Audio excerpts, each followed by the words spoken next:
बहुत ज्यादा hello hello next time आइएगा। Hello hello hello hello. चलिए, साइंस एंड न्यूज, हाँ भाई साइंस एंड न्यूज जी बताएं। आवाज़ आ रही ना मेरी? जी जी आ रही है, बताइए। मेरा ये था जो आपका डिबेट का टॉपिक है।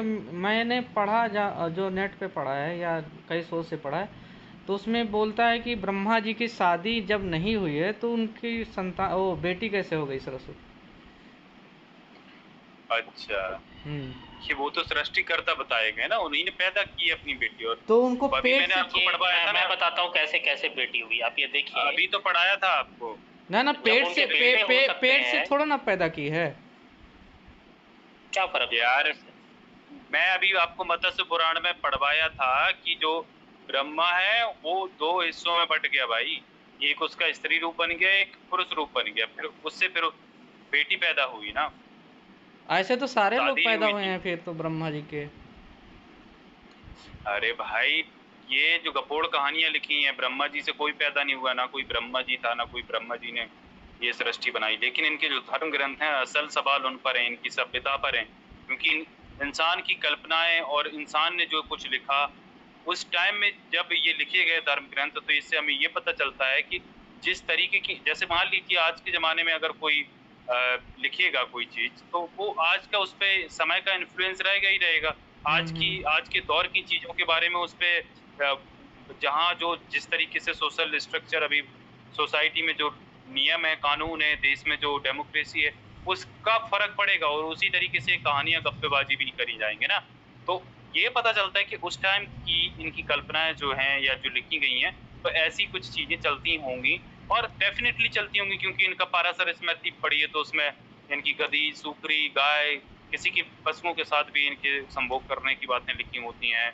और जो मतलब जो जितनी असभ्यता थी उस टाइम, वो हम्म। ये दर्शाती है कि उसी तरीके से इनके धर्म ग्रंथों में भी लिखा हुआ।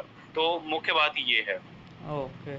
जैसे कि बाद में इनका भविष्य पुराण लिखा गया, तो भविष्य पुराण कब लिखा गया? मुगलों के काल में। तो भविष्य पुराण आया तब तक भाई वहां भविष्य में पुराण तो लेटर रविवार वैदिक काल में लिखा गया बताते हैं। अरे भैया अच्छा नहीं नहीं, वो लिखा गया भविष्य। चौथा जो इनका वेद उसमें था। उसमें उसमें रविवारे या संडे चा ऐसा कुछ श्लोक भी आया है भाई।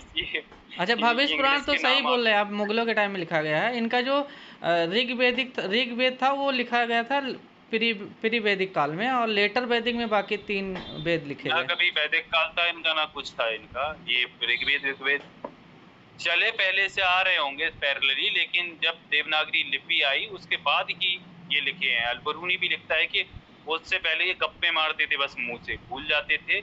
और बाद में इन्होंने, अलबरूनी 11वीं सदी में आया था, उसके बाद इन्हें लगा कि अब ये चीजें विलुप्त ना हो जाए, तो इन्होंने लिखी हैं। तो उसके पहले ये बस ऐसी गप्पे मुंह गपोड़ते थे। तो इनकी जो चली आ रही थी, बहुत ज्यादा पुराने इनके हैं नहीं, बाकी अच्छा जितना ये क्लेम करते हैं ना।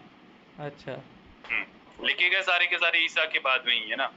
पहले के कोई ऐसे इनके प्रमाण नहीं है कि धर्म ग्रंथ हो कि जैसे चीजें इनकी ये मिलती हैं। इनका अष्टाध्यायी लिखा था ना इसने, पननी, क्या नाम है, पननी। अष्टाध्यायी, पाणिनि का पाठ अष्टाध्यायी। हाँ तो वो तो नहीं, बीस। कष्ट है। हाँ, हाँ तो बीसी से पहले ही लिखा था ना वो तो, 1 बीसी के पहले। किसने कहा अरे आपको? भैया, किसने नहीं नहीं कहा, नहीं किसने नहीं, कहा? न्यूटन जी आप समझाइए देखिए, इनको कि मैं आपको बताता देवनागरी हूँ। लिपि नहीं थी तो इनकी व्याकरण कैसे लिख गई बगैर किसी स्क्रिप्ट के? मुझे ये समझ तो में फिर नहीं उसने आता। जो ये आपका, आप ये देखिए। नहीं नहीं नहीं नहीं नहीं, वो जो इनका एक राजा हुआ था जिसने नहीं इसको नहीं नहीं, मौत।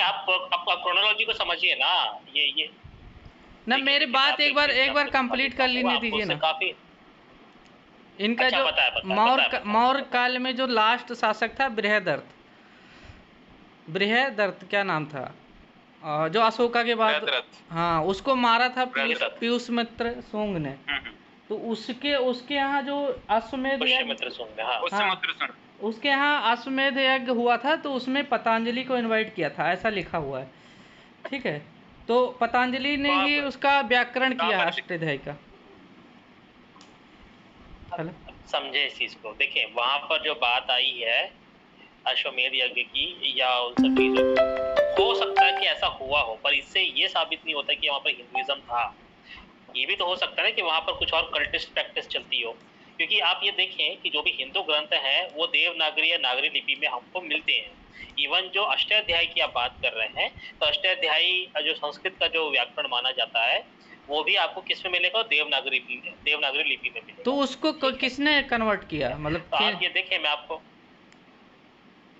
सुने ना, आप ये देखते चले। अभी मैं आपको एक चीज दिखा देता हूँ।